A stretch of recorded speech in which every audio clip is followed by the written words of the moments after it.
গতবার যেভাবে আলোচিত হয়েছিল নির্বাচনটা, গতবার যেভাবে জাতীয় নির্বাচন ছিল একটা নারায়ণগঞ্জ, সেটা ছাপিয়ে কিন্তু মিডিয়ার মাধ্যমে এবং জনসমাগমের মাধ্যমে কিন্তু চলচ্চিত্র শিল্পী সমিতির নির্বাচনটা একটা আলোড়ন সৃষ্টি করেছিল সারা বাংলাদেশে 18 কোটি মানুষের মাঝে, এবং সবাই বসে থাকতো বিভিন্ন চ্যানেলের সামনে। তাই সবাই জানতো আমি প্রধান নির্বাচন কমিশন হিসেবে একটা ব্রিফিং করতাম, এটার পক্ষে বিপক্ষে দুটি প্যানেল বলতো, এক প্যানেল আরেক প্যানেলের বিরুদ্ধে বলতো, পক্ষে বলতো। এই নিয়ে কিন্তু একটা আলোচনা দারুণ আলোচিত হয়েছিল।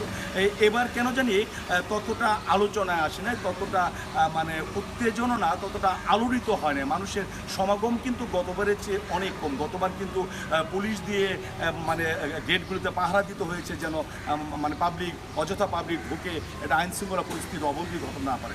আর আমি যে প্যানেলে দাঁড়িয়েছি কলিনিপুর প্যানেল, সেখানে বলেছি আমরা অপরের বিরুদ্ধে বলবো না, আমরা নিজেদের প্রশংসা করবো, নিজেদের পক্ষে বলবো, বিরুদ্ধে বলবো না, কাদা ছোড়াছুড়ি করবো না। কারণ 19 তারিখের পরে তো আবার আমরা সব এক, তখন তো কোনো প্যানেল নেই।